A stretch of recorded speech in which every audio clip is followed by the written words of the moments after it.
Hi, my name is Shubham. I have secured rank 41 in CSE 2022, and I will be sharing my strategy of both of all the stages of the examination, prelims, mains, and interview. So I did integrated preparation of prelims and mains. I think that's suggested by every topper. So at the beginning, after my graduation in 2021, I joined a test series, integrated prelims and mains test series, and all my strategy was based on that test. So every week there used to be a test, and for that I used to complete my syllabus beforehand.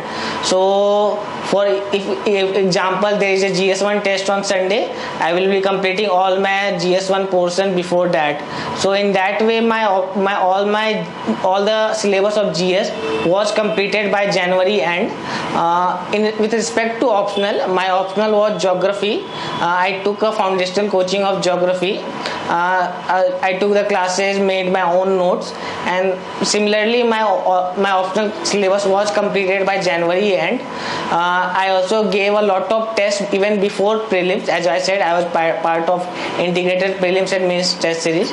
My whole strategy was to complete the syllabus well beforehand, so that I get enough time for revision and value addition. So by January 2022, I was done with all my syllabus, all my consolidated notes, as well as I've given a lot of tests, both of GS as well as essay and optional.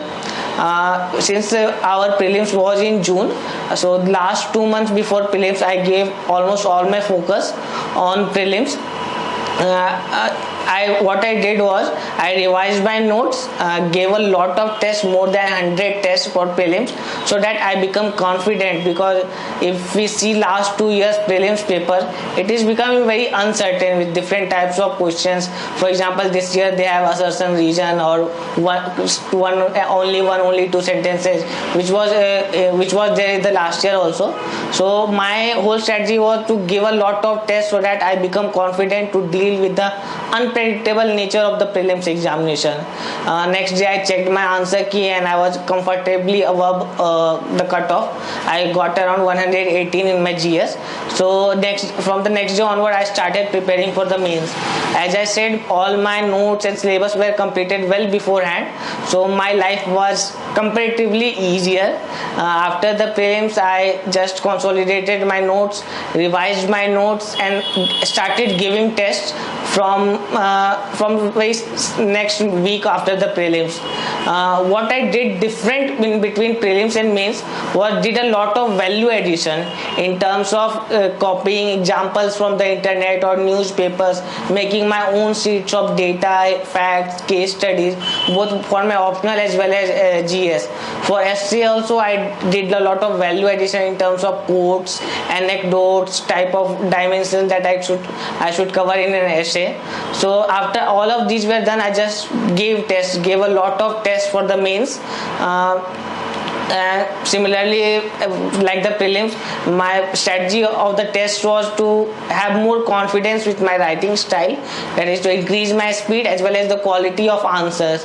So because of my focus on tests, I was able to complete my papers beforehand in the actual mains examination. So I completed all my papers beforehand. I did a lot of underlining and stuff that all the toppers say. So I was done with my mains. I was kind of confident that I will clear the mains. So I came home, since I used to live in Delhi. After mains, I came home. I took a 1 month break and then started preparing for interview. For interview, what I did was there is a Telegram group called Interview Transcripts. So the last 2 year interview transcripts were on the group. So I analyzed the transcripts, worked on my hobbies and interests, since my first preference was Indian Foreign Service. So I took a lot of basic international relations books and foreign policy books and read all of them in the gap between mains and mains results. So I did a lot of background on myself. I did a lot what they say is personality development. So I worked upon myself, and when the mains result came on 6th of December, I then went back to Delhi and started giving a lot of mocks.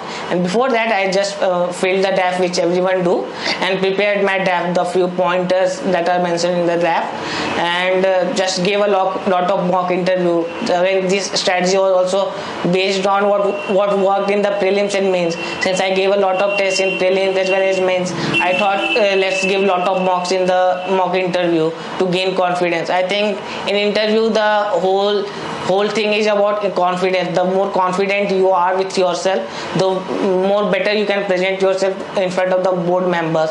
So I gave a lot of mock interviews, worked on the feedback that I received, and just gave my interview. I think my interview was on 6th February.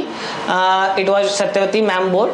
So I was quite happy with my performance in the interview, and after that I came back home, just relaxed. I did not do anything for the next few months. Before the results, I started like preparation for the next year prelims, because we can't be sure that we would be getting the good rank, we won't be needing the prelims examination again. But as the result came, it was all happiness and relief that I won't have to give the prelims on 28. So yeah, the results came. I told my family, everyone was happy. I was happy and relieved. I took a lot of tests for the prelims. One of them was IAS Score All India Test Series. I gave 3 test series. It was like a simulator test in the school, so it helped a lot. That's it. Thank you.